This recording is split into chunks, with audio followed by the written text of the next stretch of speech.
Estrategia legal implica muchas cosas, porque los abogados, al fin y al cabo, y las abogadas son personas dedicadas al derecho.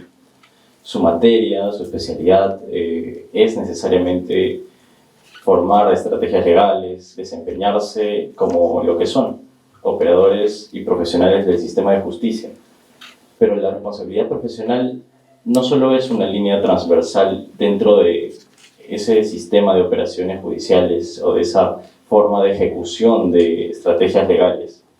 Va más allá porque es aquello que nos forma y nos hace ver que incluso inconscientemente podemos estar vulnerando o afectando derechos o principios que no habíamos tenido en cuenta, ¿no? Algo que menciono en el PPT, por ejemplo, es que muchas veces los abogados terminan explotando roles de género.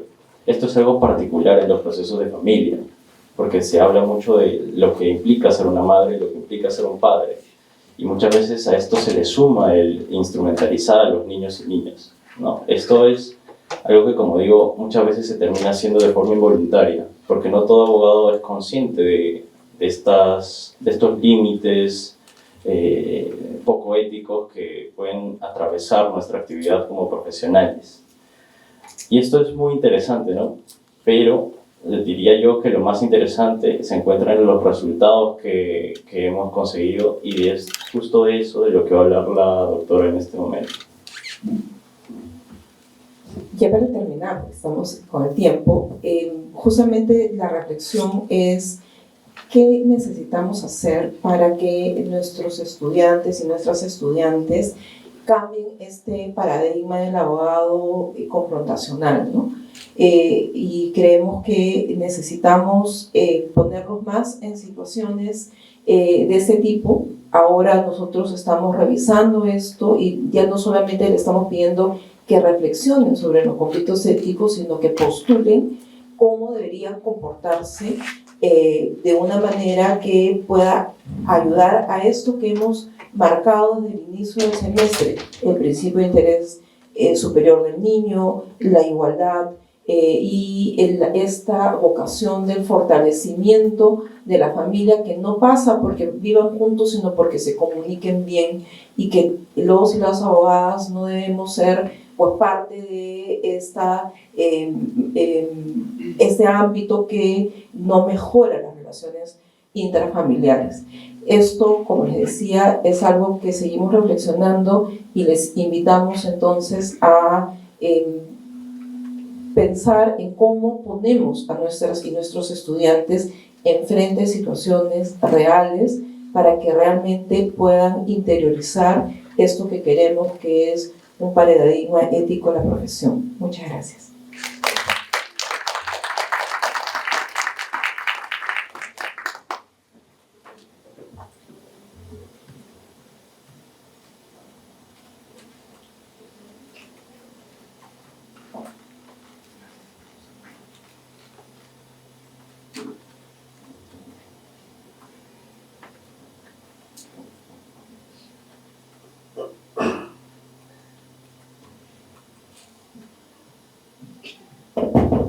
Hola, bien, muy buenas tardes con todos. Mi nombre es Francisco Barría, soy docente de la Universidad Nacional San Antonio del Cusco.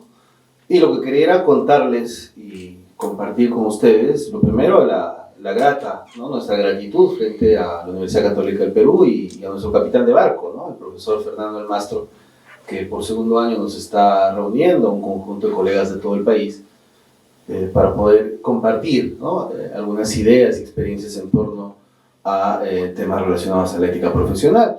Y en el marco precisamente de estas actividades, yo quería contarles un trabajo que hemos venido o que estamos realizando en este momento, o por lo menos los avances de algo que estamos realizando, que es un estudio sobre la enseñanza deontológica en las facultades de Derecho de la ciudad del Cusco.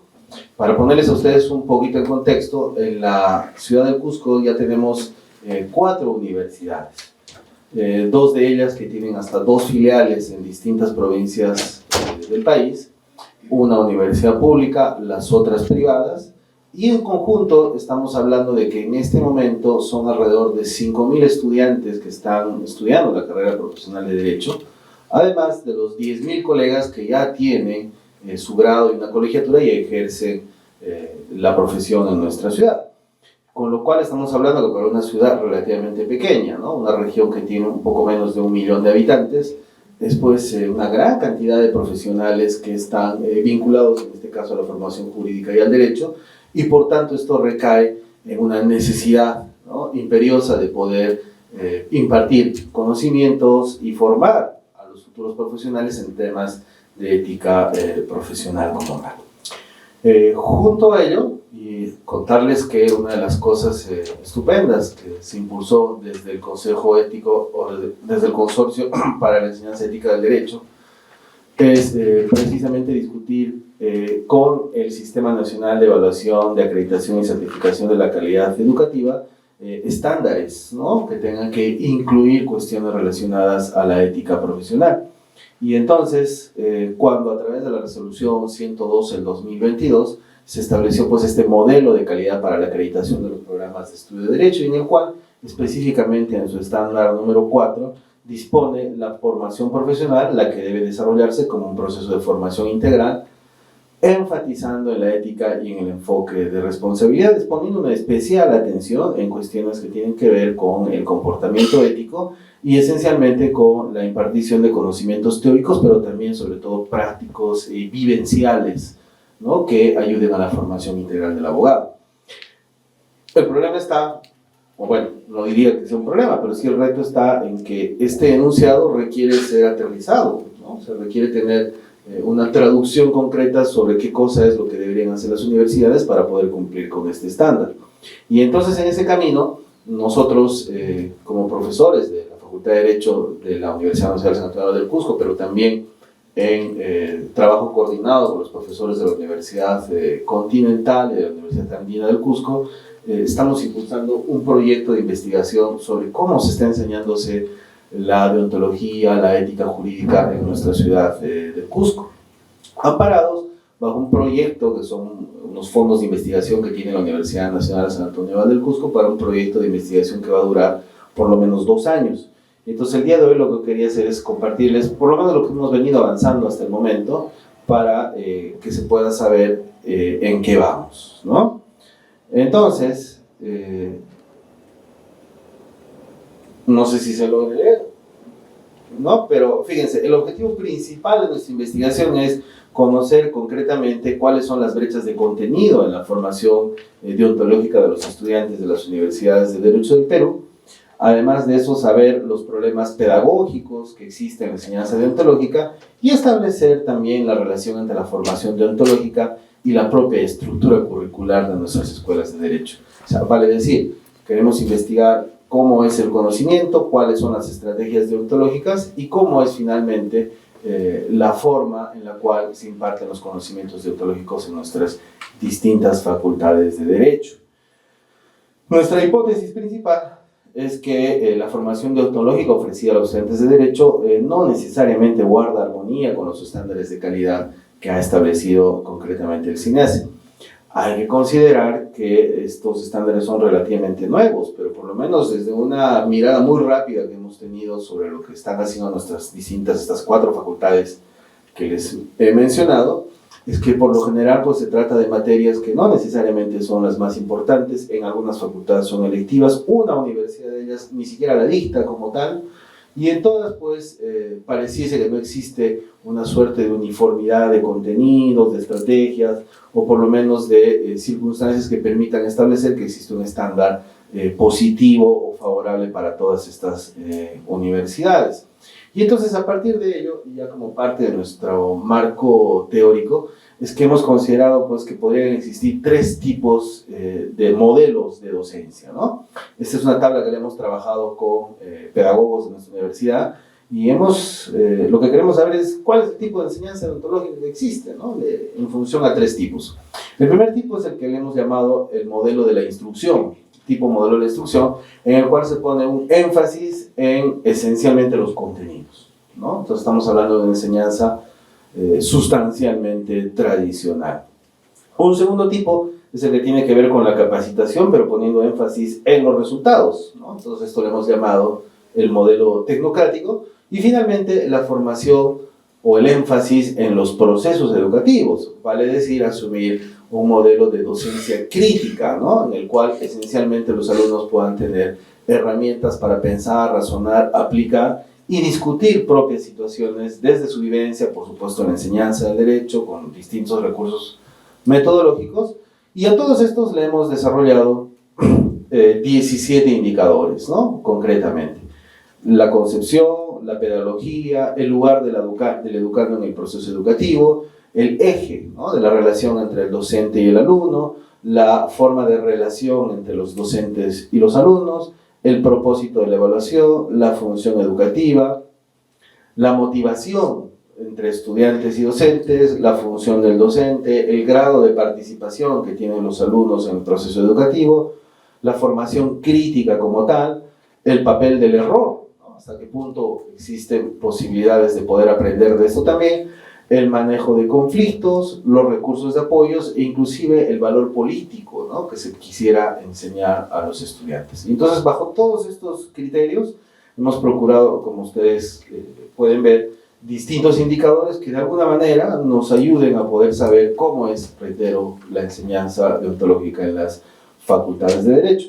Y a partir de ello es que hemos desarrollado un conjunto de preguntas, ¿no?, para poder establecer en cuál de estos tres tipos de modelo nos podemos ubicar a las distintas facultades. Reitero, desde el modelo tradicional pone énfasis en solamente la enseñanza de contenidos, el modelo tecnocrático que busca resultados y el modelo de la docencia crítica, ¿no?, que es precisamente fomentar otro tipo de valores mucho más críticos a nuestros estudiantes.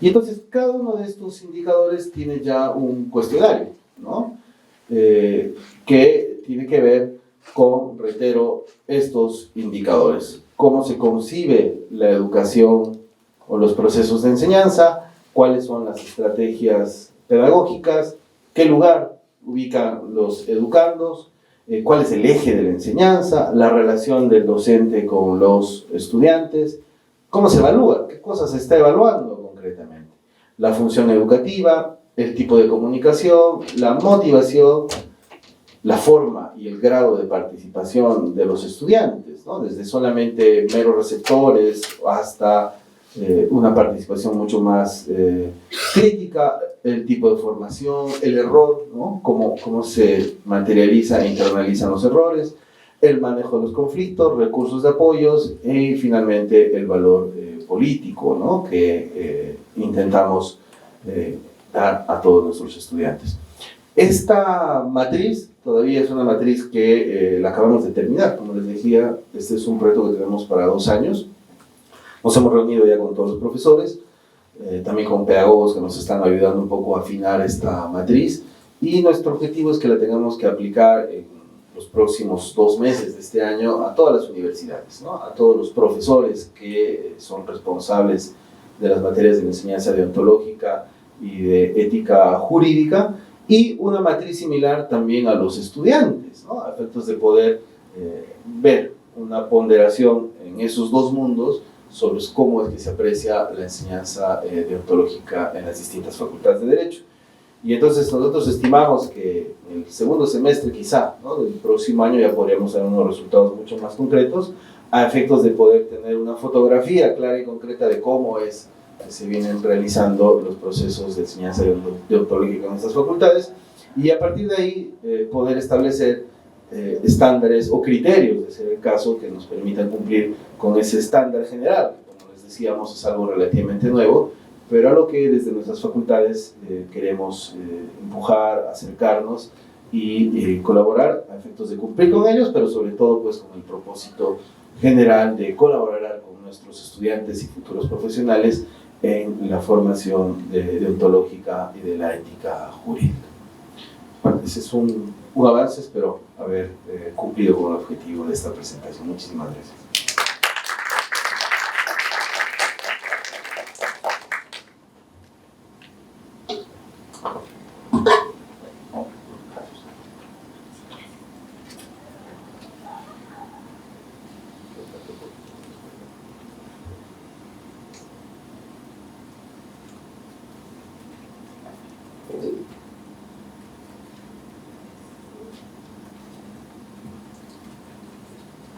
Muchísimas gracias. Buenas tardes con todos, con todas, ¿qué tal? Pues el día de hoy venimos a presentarles una investigación bastante inicial que estamos empezando con un grupo de alumnas y alumnos de diferentes universidades en base a lo que hemos podido analizar y que hemos titulado Entre la teoría y la práctica, desentrañando la ética profesional de los y las abogadas y el rol de las facultades de Derecho en el Perú a partir de una mirada del Registro Nacional de Abogados Sancionados desde el 2017 hasta el 2024. De hecho, esta presentación se enmarca también y queremos aprovechar para poder difundir la creación del observatorio que estamos iniciando desde este mes, en realidad ya formalmente reconocido por el SICAF de la PUC y con el apoyo también de otras universidades que ahorita voy a pasar a mencionar, que es el Observatorio de Ética Profesional y Calidad de la Justicia. Eso nos vincula en dos aspectos muy importantes que queremos resaltar, ¿no? Primero, el hecho de garantizar una vigilancia constante de la ética profesional y las conductas que se realizan, pero sobre todo, cómo impactan estos en la calidad de la justicia. Y esto viene también de nuestro interés, nuestra preocupación, tanto como docentes universitarios, que hemos podido tener esa experiencia en diferentes espacios académicos, como también en el espacio del ejercicio profesional, que nos ha demostrado la gran necesidad de una ética profesional mucho más supervisada y vigilada por el impacto que puede tener esta en la calidad de la justicia, sobre todo para las personas más vulnerables, ¿no? Entonces, esa es nuestra idea principal y a partir de eso, y convocando en realidad a otras personas también interesadas en la materia, comenzó a surgir la idea de este observatorio que ahora presenta sus primeros frutos, ¿no? Que es esta pequeña investigación. Aquí les quería hacer un pequeño paréntesis para darle el agradecimiento también a todas las personas que están participando de este espacio y que en realidad como primer paso hemos hecho esta pequeña investigación, a partir de la cual también van a surgir otras ramas de investigación y que precisamente une hasta el momento a 4 universidades, ¿no? Por el lado de la Pontificia Universidad Católica tenemos algunos docentes, que somos, bueno, aquí Pedro, Fernando y yo, algunos predocentes también, y ingenieros especializados en temas que nos han ayudado también con la sistematización, alumnos también que están aquí presentes, algunos de ellos. También tenemos de la Universidad Nacional de Cajamarca, algunos alumnos que nos han apoyado, también de la Universidad San Antonio Abad del Cusco, de hecho tenemos un alumno también que está participando en el proyecto, y también de la Universidad Católica Sede Sapienza, que también están aquí presentes, ¿no? Entonces agradecerles a todos, a todas por su participación y de hecho este, como les digo, es un primer paso de investigación que queremos seguir profundizando porque hemos encontrado algunos hallazgos que les vamos a presentar hoy que son bastante interesantes.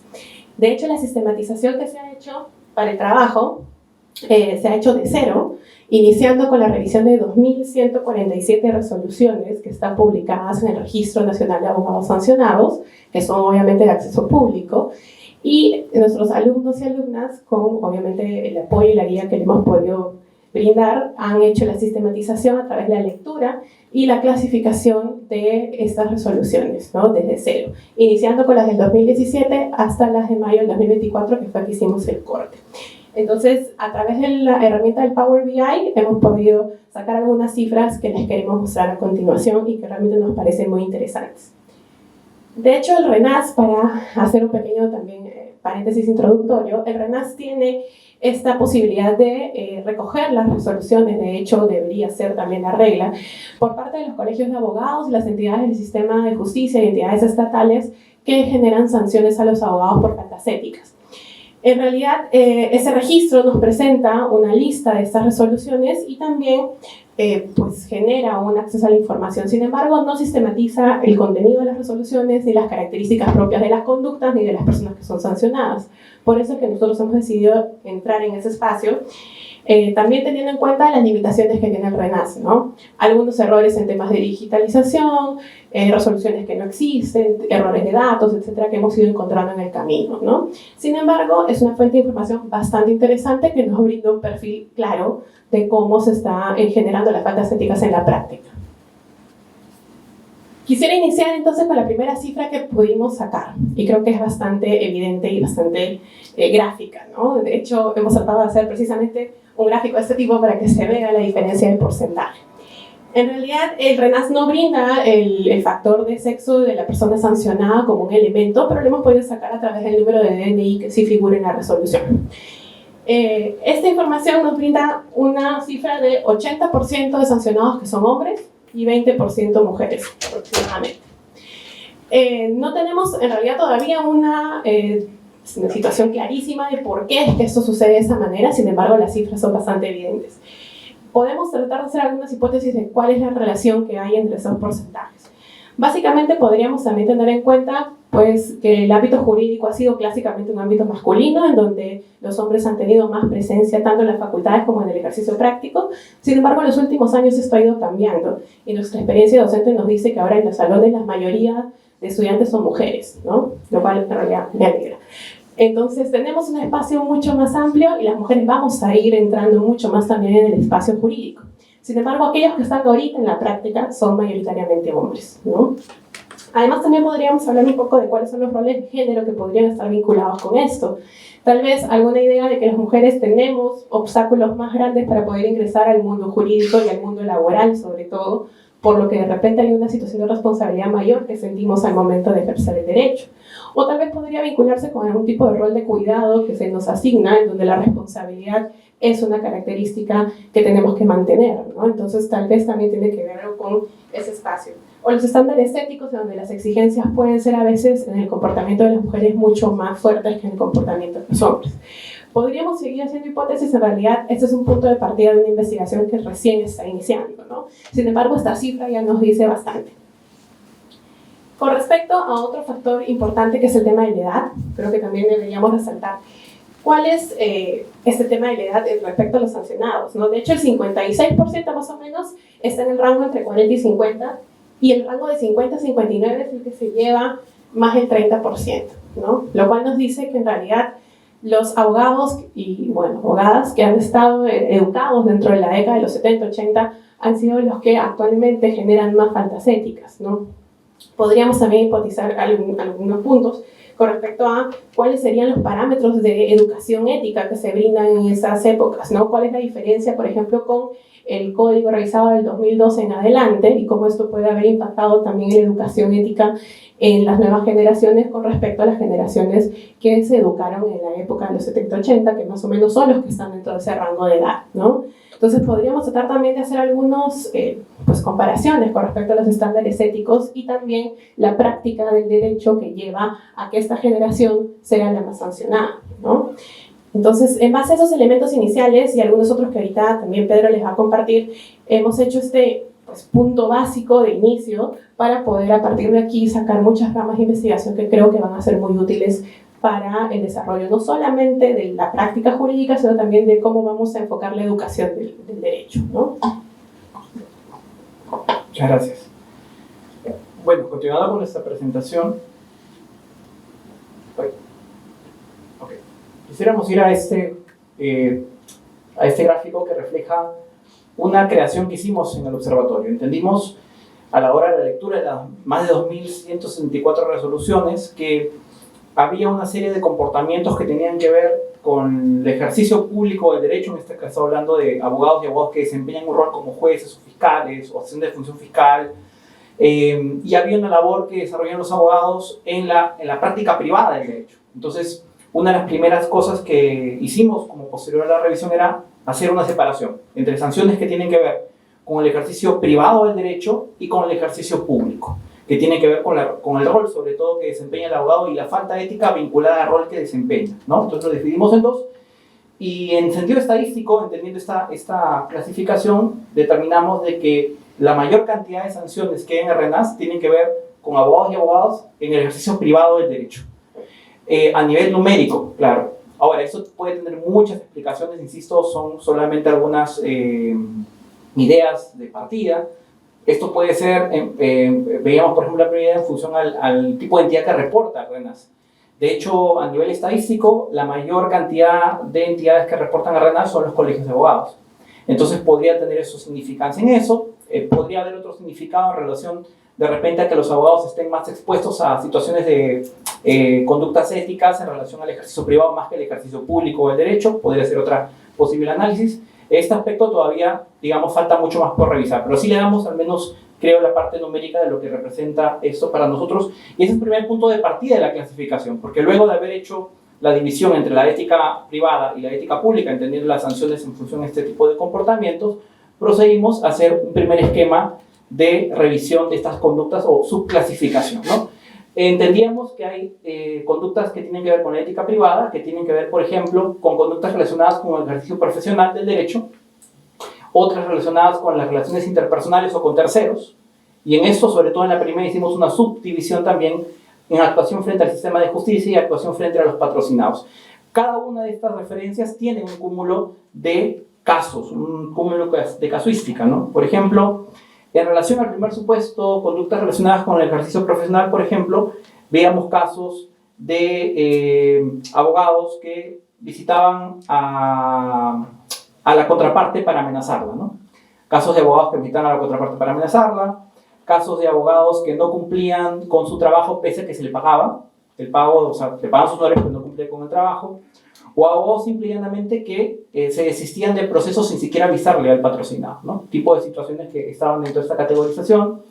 En el tema de relaciones interpersonales o con terceros, también a abogados, por ejemplo, que cometían actos de acoso o también de hostilidad frente a otro tipo de personas, incluso entre colegas. Vimos un caso de acoso entre abogados, que uno denunció al otro frente a un caso de acoso también. Vimos un caso de esa naturaleza. Pero al menos a nivel de la cantidad de sanciones más, lo que había más, digamos, era la actuación frente a los patrocinados. En eso sí, creo que la mayor cantidad de conductas, sobre todo en relación a la ética privada, es la que mayor cantidad, al menos en análisis, todavía tenemos por revisar, pero es una clasificación inicial en relación a la ética privada. Y en relación a la ética pública, también entendimos que hay una serie de conductas en las resoluciones que tienen que ver con las conductas relacionadas con los justiciables y sus procesos, como el funcionario atiende al justiciable, como no solamente desde el maltrato que puedan tener respecto al justiciable y también incluso a sus subordinados, y también algunas conductas que tienen que ver con el ejercicio de la función, que también tiene que ver sobre todo con la demora excesiva en el trámite de los casos también donde los abogados, los funcionarios, en este caso jueces, incumplen con motivar adecuadamente las resoluciones o demoran mucho. Y finalmente también algunas conductas relacionadas con las relaciones interpersonales, donde también había una gran cantidad de resoluciones vinculadas, por ejemplo, a los famosos casos, donde los abogados tienen relaciones extraprocesales con los justiciables, o sea, el juez que tiene una relación sentimental con una de las partes. Ha habido casos de esa naturaleza también en la revisión que hemos hecho de investigación. Insisto, es una primera revisión de clasificación de conductas éticas que hemos hecho a partir de la investigación. No quiero pasar. Ok. Y acá viene la parte más interesante, que es una construcción que también hemos hecho a partir de la información. Como RENAS nos daba la información de los DNIs de los abogados, procedimos a hacer un cruce entre la información que nos daba RENAS con la información que está en Superintendencia Nacional de Educación sobre dónde vienen los abogados con mayor cantidad de sanciones. Y lo cual nos dio datos muy interesantes. Insisto, esta data que tenemos a continuación solamente es representativa de lo que existe actualmente en RENAS respecto a la cantidad de información. Pero hay una dificultad que tuvimos sobre esto. SUNEDU no tiene la información completamente actualizada de el título ni el grado de bachiller de todos los abogados en el Perú. De hecho, es una primera barrera que tuvimos en ese enfrentamiento, lo cual hizo que el universo de revisión pueda ser un poquito más limitado de lo que usualmente tenemos. De las 2.174 resoluciones, por ejemplo, en relación a la búsqueda de dónde vienen los abogados con grado de bachiller, de dónde vienen, tuvimos una cifra de 1.770 resoluciones donde pudimos revisar esto porque había esa información disponible. Y en el caso del título tuvimos 1.950 resoluciones. Entonces, se dan cuenta, esa diferencia a la 2.174 es casos donde no había en SUNEDU la información del bachiller o del título del abogado. Entonces, una dificultad que tuvimos. Pero si ven la estadística, es bastante clara, ¿no? Hay unas universidades que tienen tendencias. De hecho, de las 10, hicimos un top 10 de estas 10 universidades que ven ahí. De las 10 que están, de las 50 que aparecen, porque más o menos 50 son la cantidad de universidades que podemos reportar a partir de esta revisión, cerca de estas 10 agrupan más del 69% de las sanciones. Por eso elegimos ese top 10, porque agrupan el 69% de las sanciones reportadas en el RENAS. Siendo en particular cosas interesantes que podríamos sacar, insisto, hay muchas más cosas que podríamos analizar de esto, pero al menos lo primero que sacábamos era que la mayoría son universidades licenciadas. Son una minoría, creo que 2 o 3 que son universidades no licenciadas. De hecho, la proporción entre universidades nacionales y privadas es más o menos equivalente a nivel de cantidad de universidades privadas. Por un lado, un poco mayor en privadas que en nacionales, pero este dato, digamos, es interesante porque consideramos, y eso va a otro segundo nivel de análisis, que también habíamos hecho, así, por favor. Es justamente, hicimos también una revisión de calor, así lo llamamos nosotros, para saber de estos egresados de estas 10 universidades, qué tipo de sanciones éticas eran más comunes en estos egresados. Y por ejemplo, si se dan cuenta, para dar una muestra un botón, teníamos por ejemplo los egresados de la Universidad Nacional Mayor de San Marcos, a nivel de grado de bachiller, tienen más cantidad de sanciones éticas vinculadas a la ética pública, o sea, sanciones vinculadas a personas que ejercen labor en el ejercicio público del derecho, como fiscales, como jueces, ¿no?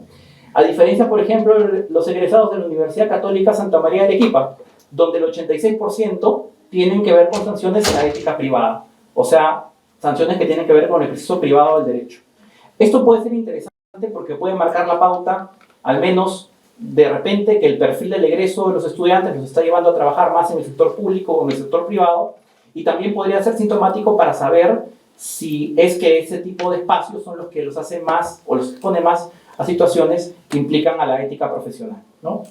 Eso en relación a este gráfico, insisto, el tiempo es corto, creo que ya estoy al límite. Vamos en todo caso con algunas conclusiones finales que esta investigación necesitó para más. Primero, creo que esta investigación nos sirve para tomar en valor a RENAS. Consideramos que RENAS es una herramienta muy importante para justamente verificar cómo se está unificando no solamente la práctica ética de los colegios profesionales, sino también desde instituciones del Estado. Como decía Claudia hace un rato, hemos observado también muchas debilidades del Estado en relación a esto, desde la clasificación de la información, desde los recursos que tienen las entidades que reportan a RENAS también, que son algunas debilidades institucionales. Pero eso no quita la posibilidad y el valor que tiene RENAS, sobre todo para medir cómo se está realizando la práctica ética no solamente de los abogados, sino incluso también respecto a la formación jurídica que hay en el país.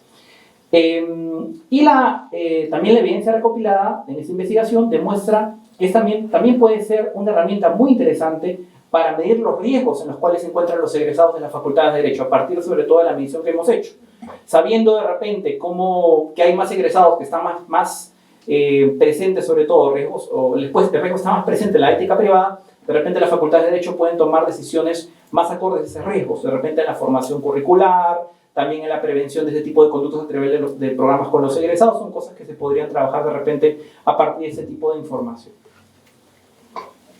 Bueno, y para terminar, ya sabemos que estamos con el tiempo, todo lo que hemos mostrado en realidad sirve tanto para colegios profesionales como para facultades de Derecho, para que podamos ver cuál es el perfil de egresado que sale de las universidades, cuál es el perfil de agremiado que entra a los colegios de abogados, y cómo esto también nos lleva a la idea de que pues no solamente las faltas éticas y la imagen que tiene construido el abogado peruana genera no solo pues obviamente el daño a la profesión y a las personas que ejercemos la profesión, también con los estereotipos negativos que puedan generarse de esta, sino también cómo esto impacta en el sistema de justicia y aquellas personas que recurren al sistema de justicia esperando encontrarse con un juez, un fiscal, un abogado, litigante que cumpla con ciertos parámetros mínimos éticos y que en la práctica, como las conductas que hemos podido revisar en el RENAS, pues se encuentran con situaciones realmente terribles, ¿no? Hay algunos casos que nos han dejado impactados, no sabíamos si reír o llorar con ese tipo de casos, ¿no? Entonces, podemos ver que eso tiene un impacto realmente importante y las facultades de Derecho son un espacio fundamental para poder comprender cómo la educación jurídica con valores y con parámetros éticos puede cambiar también la imagen de la profesión y del sistema de justicia, ¿no? Muchas gracias. Agradecemos a nuestros ponentes por sus importantes investigaciones y abrimos la sección de preguntas. Así que les pido a los asistentes que por favor levanten la mano.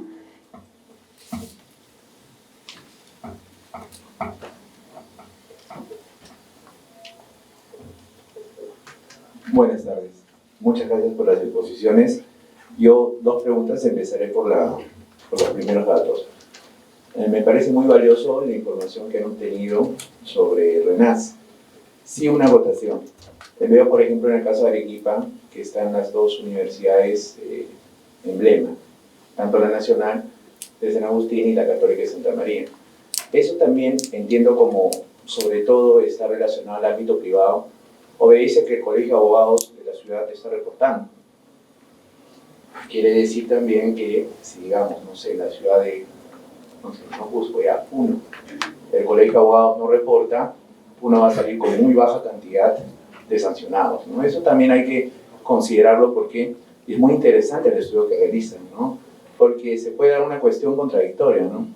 Es como que el Colegio de Abogados hace bien su trabajo y va a repercutir negativamente en la imagen de las universidades, ¿sí? Entonces, es muy valiosa, por supuesto, la información, pero eso hablaría de que se está haciendo un trabajo bueno en la ciudad, lo cual además se coteja. Ayer ha sido un día muy valioso, hemos terminado con el tema del Colegio de Abogados de Arequipa, y creo que de una forma u otra se, digamos, consolida la conclusión que se dio, que justo con el apoyo de las universidades, del Consorcio por el Ejercicio Ético del Derecho, se está motivando en el colegio, en Arequipa, que se registre esto. Eso es muy bueno, y son muy buenas las estadísticas, porque eso hace a su vez, y ese es el valor que yo encuentro en la investigación que han hecho en este punto, que las universidades junto con el colegio digan qué está ocurriendo para mejorar, lo cual es muy bueno, porque el problema sería si aparentemente no ocurre nada y todo sigue mal. Entonces ahí no habría de dónde partir, ¿no? Si no, todo seguiría como en estadística, ni un sancionado, oye, pero todo está mal, pero mira, la estadística está bien, ¿no? Ese primer aspecto, y espero que en la investigación, en el observatorio lo consideren, y bueno, qué bien, los felicito de verdad por el trabajo que están desarrollando, espero que la Católica de Santa María en algún momento también pueda participar de su proyecto, sinceramente. Y sobre Franz, solo una pregunta, interesantísimo esto de la instrucción, lo tecnocrático y además en la formación como ejes que has puesto en el proyecto que se va a desarrollar en 2 años. Y mi pregunta sería si han diferenciado la forma de evaluar, es decir, ahora en los citados académicos tenemos el curso de ética y tiene la misma evaluación que los otros cursos. O sea, si los otros cursos tienen un examen oral, escrito, ética también. En el caso de ética hay diferente forma para evaluar y además, habiendo diferente forma, o existiendo, perdón, diferente forma, si es que sería diferente a su vez para evaluar lo instructivo, lo tecnocrático y la formación. Ya que voy, y últimos 30 segundos, a que lo formativo que tiene que ver con la crítica, que muy bien lo has explicado, es bien complicado evaluarlo teóricamente, ¿no? Entonces, yo creo que es una oportunidad para que las universidades confíen en sus profesores de ética. Claro, no va a ser arbitrario esto, ¿no? Es decir, este alumno está bien, pero ayer también se hablaba, regresando a los griegos, y cuando se enseñaba ética hace miles de años, importaba demasiado el ejemplo, ¿no? Entonces, no era una disciplina tal cual, sino era algo que se hacía, ¿no? Eso es la última pregunta para ti, Franz. Bueno, y el comentario inicial es todo lo que quería aportar. Muchas gracias.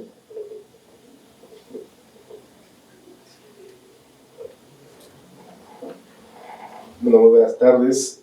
Muy interesantes las 3 ponencias. Muchas gracias por sus exposiciones.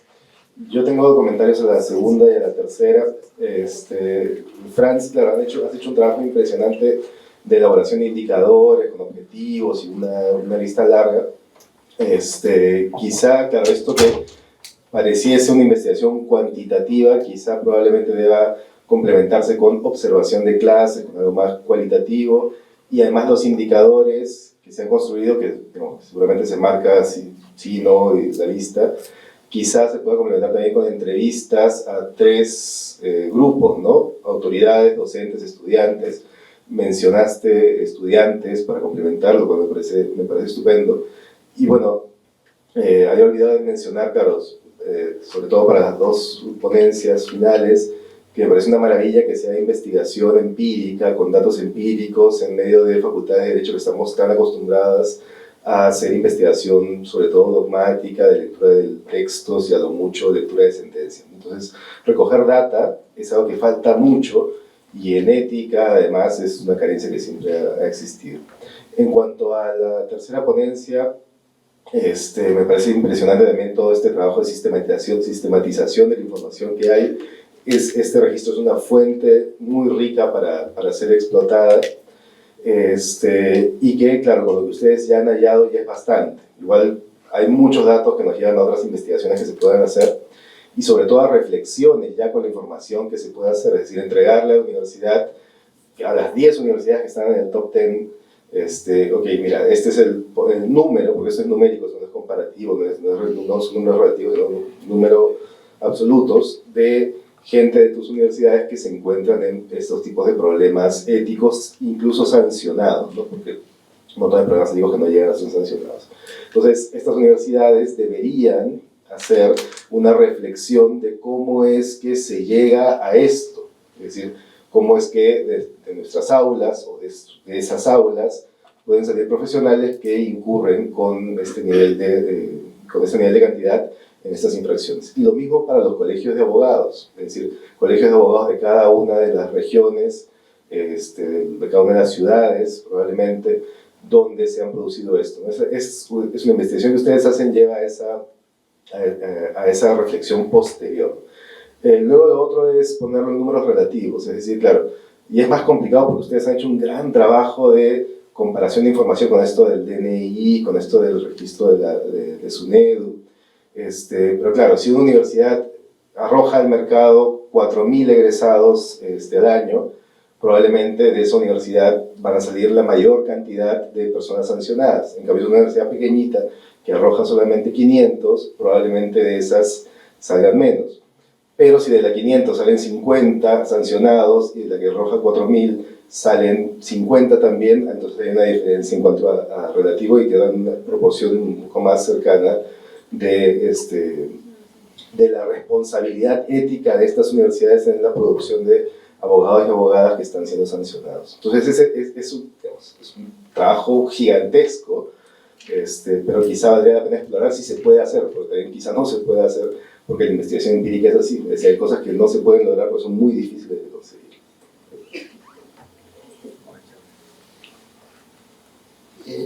Gracias. Perdón porque llegué un poco tarde, entonces solo escuché una parte. Coincido con las apreciaciones. Normalmente se dice que los números no mienten, digamos, ¿no? Lo que pasa es que cuando se toman parcialmente, podría uno, que no es la intención de ustedes, entiendo, sacar conclusiones respecto de la formación ética en la Facultad de Derecho, porque esa no ha sido la tesis que han querido sostener. Pero claro, inmediatamente se puede entender implícitamente qué es eso, ¿no? Hay algunas que están haciendo su trabajo mejor que otras, digamos, ¿no? Y sí, me parece que es interesante complementarlo con estudios cualitativos para que se pueda arrojar con mayor precisión, si se quiere llegar a eso, ¿no? A recomendarle a alguna facultad de Derecho, vamos, amigos, hagan su trabajo, digamos, ¿no? Creo que para llegar a una conclusión así, que entiendo no ha sido la que ha pretendido la investigación, se necesitaría, creo, investigaciones complementarias, ¿no? Pongo otro sesgo que hay que tomar en cuenta, ¿no? Podría ser alguna facultad de Derecho a la que no se le sancione por alguna otra razón, ya, ¿no? O sea, algún respeto particular, digamos, podría ser, ¿no?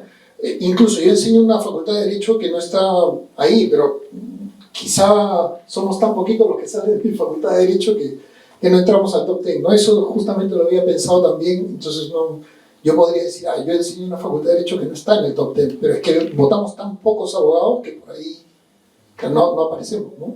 Entonces, solamente eso, gracias por la paciencia.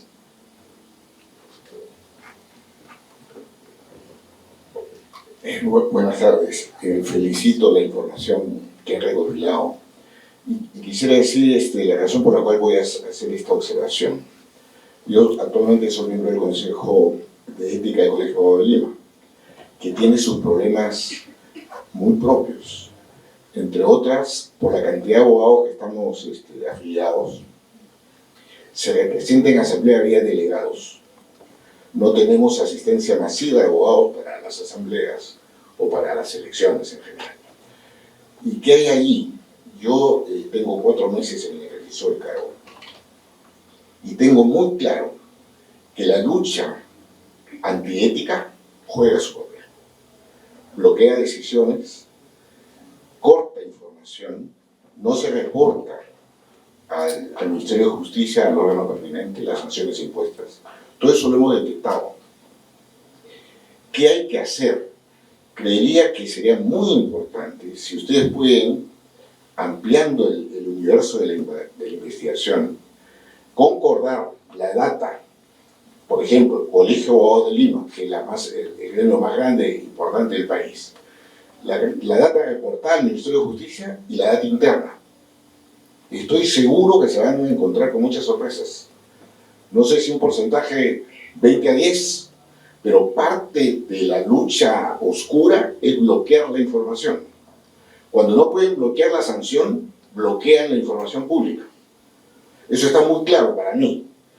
Y de hecho, ayer, y con esto termino, se me acercó una funcionaria del Ministerio de Justicia y me informó que tenían detectado que el Colegio de Abogados de Lima no estaba reportando todas las sanciones que tenían calidad de cosa decidida. Bueno, yo anoche mismo hablé con el decano y le hice saber esta información, evidentemente sujeta a inventario, pero le decía, mira, si esto está, cosa que yo ya lo intuía, pero no tengo cifras, no está en mi condición investigar individualmente el tema, pero le hice saber esta preocupación y ha decidido tomar cartas en el asunto. Va a abrir una investigación interna para ver qué ha pasado o qué está pasando. Pero sí sería ideal que haya una conexión entre la información oficial y la otra información, digamos, suboficial del propio colegio, y pongo como ejemplo a Lima, porque podría ser cualquier otra. Pero en general hay algo por ahí que no está bien y que es parte de la lucha por transparencia, ¿no? Gracias.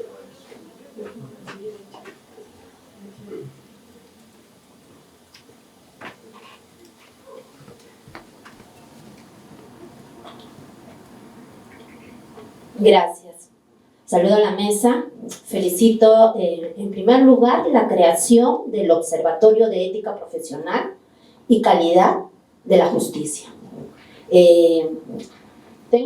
Está Pedro y su esposa, tengo el grato recuerdo, de contar en la gestión que tuve a cargo en la Dirección de Promoción de la Justicia y Fortalecimiento de la Práctica Jurídica, empezamos con esta idea de trabajo con el RENAS, porque en verdad falta fortalecer mucho, no había personal, y trabajamos con cesigristas. Y la primera parte de la información que han presentado, pues precisamente se elaboró con cesigristas de la Dirección de Promoción de la Justicia, y con una visión, y yo debo felicitar a Pedro, porque lo tenía en el equipo precisamente liderando este trabajo con los cesigristas del año 2022 y los iniciales del 2023, que lograron tener la primera parte de la información que ha llevado y muy acertadamente, creo, lo ha traído para la creación de este observatorio. Uno de las deficiencias del Estado precisamente es identificar perfiles que puedan trabajar temas que puedan contribuir al fortalecimiento de capacidades en las universidades, en la propia sociedad, o de fortalecer temas que tengan que ver con la ética. El tema de las universidades, que también se pudo reportar en aquel momento, pensamos que era un poco estigmatizante presentarlo, por eso lo teníamos como una información delicada, ¿no? Porque podría estigmatizar a las universidades en las que aparece el número de sus estudiantes que incurren en faltas éticas, que todavía está en proceso de investigación. No todos los colegios reportan, efectivamente. Los colegios de abogados, ayer pudimos conversar del tema, el de Lima es el que más reporta a nivel nacional, excepcionalmente otros colegios de abogados. La entidad que más reporta, y eso es público en el RENAS, es la Corte Superior de Justicia, y especialmente la de Lima también. Por eso es que teniendo 70.000 abogados, o más de 70.000 abogados, entiendo ahora, en el Colegio de Abogados de Lima, pues en el RENAS solamente no llega a 3.000 las sanciones inscritas, ¿no? Entonces, hay toda una situación que requiere este tipo de estudio. Felicito otra vez al equipo que se ha conformado en la PUC, a los estudiantes que están involucrados con esa mirada de aportar precisamente a un tema tan necesario en nuestra sociedad, especialmente en una profesión que colma un poder, como dije ayer, un poder del Estado, como es el Poder Judicial, ¿no? Nuevamente, gracias por permitirme opinar, y nuevamente felicito digamos, consecución del trabajo que se inició en la Dirección de Promoción de la Justicia y Fortalecimiento de la Práctica Jurídica, teniendo como parte del equipo justamente a Pedro Calvay.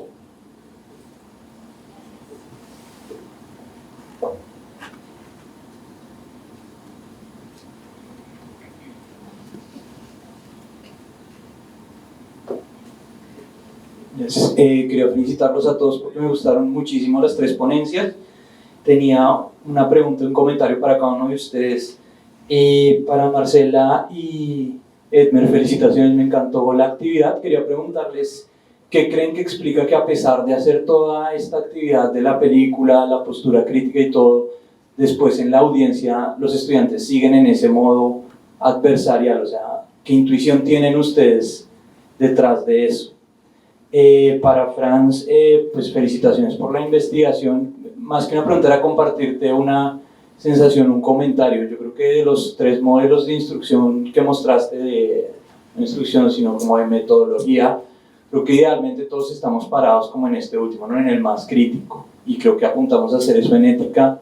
Pero como profesor de la materia también siento que ahí uno se topa como con una pared, y es cuando uno abre la clase y le presenta a los estudiantes todos estos dilemas éticos y se percatan que ejercer el derecho es realmente complejo, no solo por la parte técnica, sino por la dimensión moral del ejercicio, y se encuentran con preguntas que no tienen respuestas fáciles o que no tienen respuestas, creo que también a los estudiantes les genera una sensación como de desespero, como de ¿por qué me cuentas estos dilemas? Me muestras lo difícil que es el ejercicio, pero ¿dónde está la salida? Dime cuál es la respuesta. Creo que uno como profesor no les puede dar la respuesta, pero eso genera, en mi experiencia, como un rechazo al curso, como una hostilidad a la asignatura. Y para ustedes del observatorio, felicitaciones por el proyecto, me parece importantísimo. Quería preguntarles cómo piensan comunicar la información, porque creo que tienen unos datos muy valiosos, pero quería preguntarles cómo están pensando transmitirlos, porque uno los puede presentar así, como los puros datos, los números, los gráficos, pero no sé si detrás de eso tiene que haber una historia, una narrativa, y también a quién le quieren hablar, porque uno podría pensar, bueno, queremos hablarle a las escuelas de derecho, pensar también queremos hablarle a los despachos, porque muchas veces pensamos no es responsabilidad de las escuelas de derecho, pero uno podría ver, bueno, pero ¿de qué despachos vienen estas personas que están acá? Uno también podría hablarle a la ciudadanía y decirles, miren el gran problema que tenemos con los abogados, miren lo que está pasando. Les quería preguntarles cómo están pensando convertir esa información en una historia.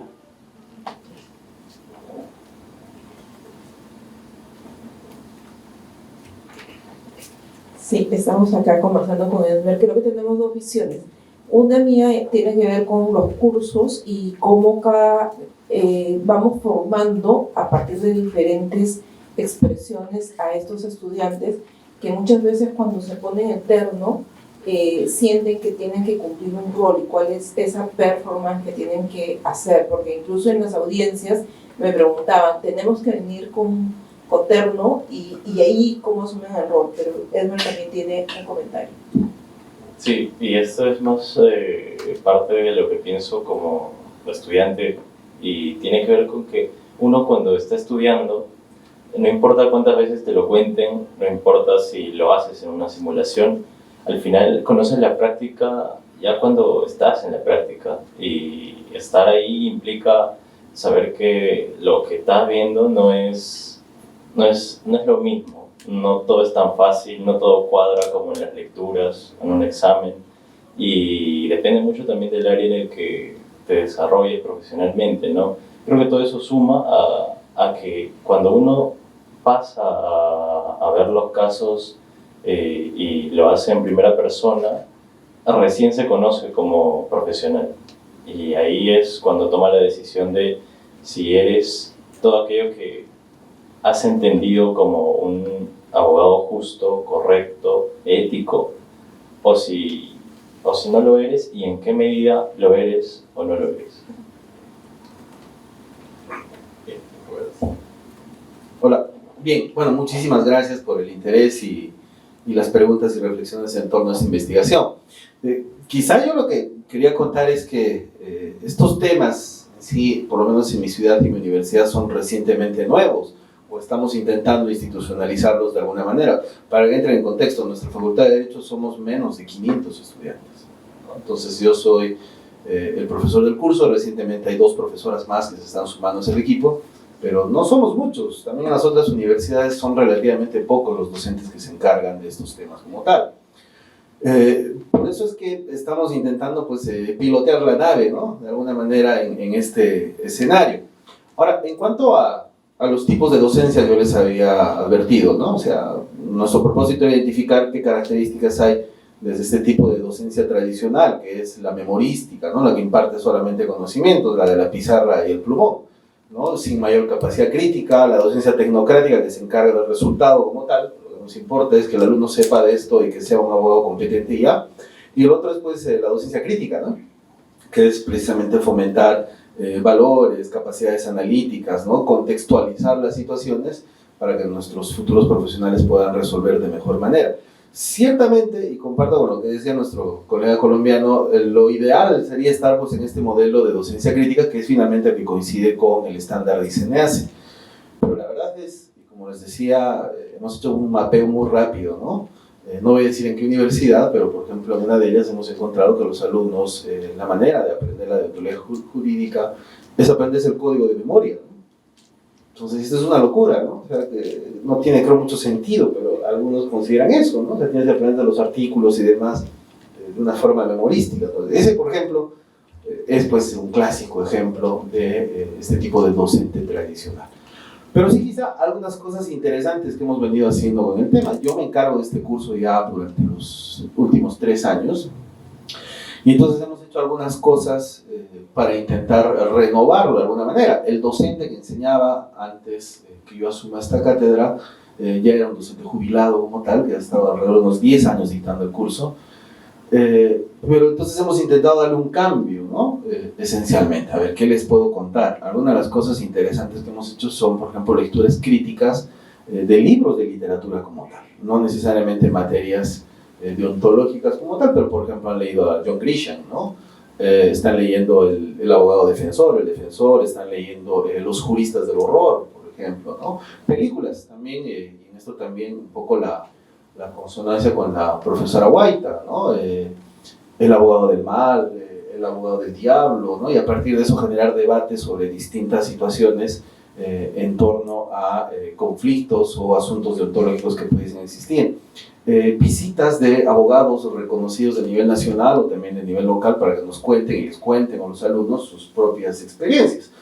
Por ejemplo, hace unas semanas tuvimos una visita de una destacada abogada litigante y una alumna le preguntó: ¿y por qué tú has decidido ser litigante si normalmente las mujeres no son litigantes? Y ella dijo: mi gran frustración fue que yo quería ser fiscal, pero cuando empecé a hacer mis prácticas sufrí un tema de acoso sexual. Y entonces tuve que romper mi sueño y convertirme en abogada litigante. Y es una de las mejores, ¿no? Pero ella dice, tiene esa frustración. Entonces yo creo que esa reflexión, por ejemplo, para las estudiantes es sumamente interesante. O un ministro de Trabajo, el doctor Jorge Villasante, que estuvo por nuestra ciudad y también lo invitamos a la clase. Y él nos decía, cuando yo era abogado litigante acá en el Cusco, una vez recibí, ¿no?, la visita de un señor que quería que le defienda su proceso de divorcio. Pero él me dice, yo era muy amigo de la pareja, al punto que al día siguiente la esposa vino también a pedirme que le patrocine. Y terminé patrocinando a los dos. Me dicen, bueno, ¿qué hiciste? ¿Es eso posible? Bueno, llegamos a un buen acuerdo y evitamos un conflicto. Eso es ético, es una falta, en fin, ¿no? Entonces le dije, pero entonces, doctor Jorge, usted no fue abogado, fue una suerte de consejero matrimonial, ¿verdad? Bueno, sí, me dice, pero también eso hacemos los abogados, ¿no? En fin, o sea, situaciones de esa naturaleza. Y algo último que lo estamos haciendo en este año es análisis y lectura de cómics, que eso realmente nos está sirviendo bastante, ¿no?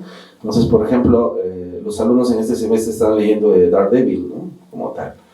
Están leyendo She-Hulk, ¿no?, que también son series de cómics de abogados, como tal. O recientemente, ¿no?, la película El Guasón, ustedes seguramente han ido al cine a verla. Hay una escena que es impactante, como Arthur Fleck la despide a su abogada en pleno tribunal, ¿no? Entonces la pregunta es, ¿y qué debería hacer un abogado en esa circunstancia, ¿no? ¿Sigues con el patrocinio sabiendo que tu cliente está tomando una estrategia distinta o debes ejercer tu libertad de patrocinio? Entonces ese tipo de cosas con las cuales estamos intentando pues romper un poquito el esquema y e intentar enmarcarnos en aspectos más que tienen que ver con este modelo de docencia crítica. Pero como les decía, este es un proyecto que pensamos desarrollar en este y el próximo año, y espero, si la generosidad de Fernando lo permite, compartirles más resultados en una próxima oportunidad. Muchísimas gracias.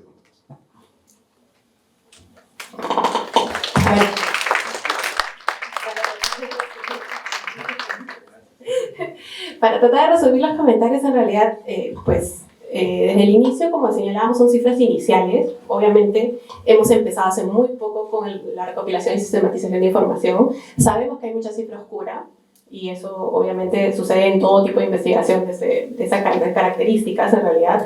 Entonces, esa cifra oscura, lo que vamos a tratar de hacer en lo posible es seguir estudiando en profundidad para tratar de dar algunas soluciones mucho más claras también, o propuestas, ¿no? De hecho, el observatorio, como les digo, tiene menos de un mes de creado oficialmente. Entonces, como les señalaba desde el inicio, son cosas muy, muy, muy básicas que hemos comenzado a sistematizar.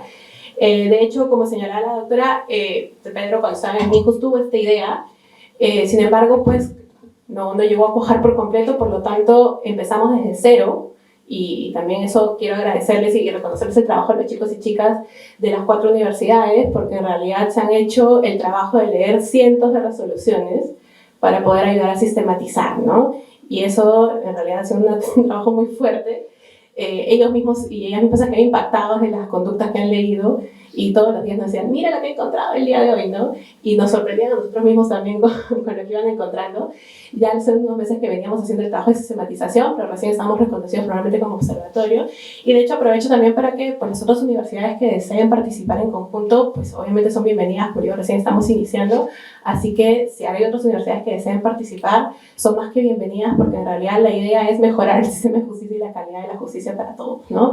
Entonces, en ese sentido, contra más universidades se puedan sumar, mejor, ¿no? Y de hecho también trabajar con el área de ética, con el consorcio, creo que sería ideal para poder profundizar mucho más, y con los colegios de abogados, con todo, o sea, con más razón, ¿no? Porque de hecho el colegio de abogados también es un elemento importantísimo para poder considerar esto. Entonces, en realidad la idea de todo esto es presentar una cifra muy básica, muy inicial, para que podamos tener una vista muy panorámica, muy general de lo que está sucediendo con el tema del RENAS y cuáles son las características que tienen estas sanciones, ¿no? A partir de aquí tener un punto de partida, nada más, solamente es un punto de partida, porque en realidad hay mucho por seguir profundizando y mucho por seguir investigando, y de hecho esas son las líneas que el observatorio quiere seguir profundizando más adelante, para lo cual necesita también apoyo, así que son bienvenidos en realidad quienes quieran apoyar, porque como habrán visto en el cuadrito que les estaba mostrando, no somos tantos tampoco, estamos recién iniciando, pero pues quienes deseen unirse son más que bienvenidos, y de hecho si el MINJUS también quiere participar y colaborar con nosotros, encantadísimos, estamos aquí dispuestos para poder trabajar en conjunto con la misma finalidad, ¿no? La realidad de cada universidad es distinta, la realidad de cada provincia es distinta, y de hecho pues hay que tratar de entender la lógica que cada uno de estos espacios tiene, ¿no? Y por eso pues teníamos esa preocupación, porque pues ambos hemos enseñado en diferentes universidades, provenimos de diferentes universidades, entonces tenemos también visiones muy distintas de cómo nos han enseñado incluso nosotros mismos el tema de ética, ¿no? Y cómo también lo vemos que se aplica en diferentes universidades, en diferentes espacios. He tenido la oportunidad de litigar, y también en realidad de cómo se aplica en la práctica, ¿no? Y esta preocupación precisamente es la que comenzó esta investigación. Entonces, en realidad, invitarlos a todas las universidades que quieran participar, a los colegios de abogados también que quieran contribuir con darnos data o información, que también va a ser muy bien recibida, y al MINJUS, obviamente, con mucha más razón, por si quiere participar y contribuir también. Nosotros estamos aquí disponibles para poder hacer ese contacto, ¿no? Y a partir de eso, pues, ¿cuál es la información o hacia dónde queremos apuntar? Que también es una pregunta que salió. Y creo que es importante que tengamos en cuenta que aquí se abren varias líneas de investigación. Y de hecho, una muy clara es cómo se enseña el derecho, y es algo que estamos tratando de analizar, de hecho, con las chicas que también están aquí presentes, que están haciendo el análisis de sílabos, mallas curriculares de las universidades, y eso es un trabajo arduo, largo, que tiene también bastante trabajo, pero bastantes obstáculos, ¿no? Porque las universidades no son muy flexibles para prestar información sobre la cantidad de alumnos que tienen, la cantidad de egresados que tienen, cómo son los contenidos de sus sílabos, etc. Entonces es una labor de hormiga que están haciendo aquí las chicas poco a poco, de ir recopilando toda esa información para sistematizarla, ¿no? Bueno, si quieres complementar. No solamente para complementar, aparte, pero siento que el tiempo también debe estar tirando. Hay muchas cosas que nos han quedado en el tintero, seguramente será motivo de otras discusiones y de verdad queremos aprovechar la oportunidad para agradecer también a Fernando por darnos la oportunidad de poder pertenecer al área de ética aquí en la PUC y poder traer ese proyecto, digamos, y vincular a más universidades, digamos, también poder contar con varias universidades en ese proceso. Y pensando en el futuro, en la una de las visiones que queremos, digamos, alcanzar con el RENAS es la posibilidad de dar una herramienta también a los justiciables para que puedan conocer cómo los abogados se comportan y qué deberían exigirle a los abogados. Para muestra un botón, ¿no? En la cantidad estadística, en nuestra clasificación que hemos hecho, la mayor cantidad de incidencia que tenemos en situaciones de ética privada tiene que ver con la inasistencia a audiencias. Cerca del 35% de sanciones sobre la ética privada en el Perú tienen que ver con inasistencia a audiencias, abogados que no van a las audiencias, pese a que están debidamente notificados. La pregunta es ¿por qué son tantas? Porque hay algo que está haciendo unos ruidos de por qué los abogados no van a las audiencias, solamente porque no les interesa, o hay un tema detrás, podríamos analizarlo. En el caso de la ética pública, lo más constante, al menos del registro, es la demora en el trámite de procesos. Jueces, funcionarios que no hacen el proceso a tiempo, que no cumplen con los plazos, y son sancionados al menos por la entidad por no haberlo cumplido. Entonces, una de las cosas que nos hacíamos ruido en esta discusión también, y seguimos conversándola, es que queremos que esta información se convierta en una herramienta para los justiciables. Estamos viendo mecanismos mediante el uso de la tecnología, se puede utilizar IA más adelante, se puede hablar de una herramienta más pedagógica para que el justiciable, mira, el abogado no puede hacer esto, y si está haciendo alguna de estas cosas, lo van a sancionar. Porque el código de ética tampoco es muy claro en función de eso, porque obviamente es un código de ética. Pero si la gente llega a conocer lo que estamos encontrando de manera más detallada, y en eso los chicos nos van a seguir ayudando en esta revisión, seguramente creo que podemos afianzar este futuro que queremos para la herramienta. Yo creo que la mejor investigación es la que nos deja más preguntas que respuestas, y esperamos haberle dejado más preguntas que propias respuestas, porque nosotros tenemos las respuestas de muchas cosas que hemos dicho, pero sí algunas preguntas que espero hayan sido punto de inicio para sus futuras reflexiones. Muchísimas gracias.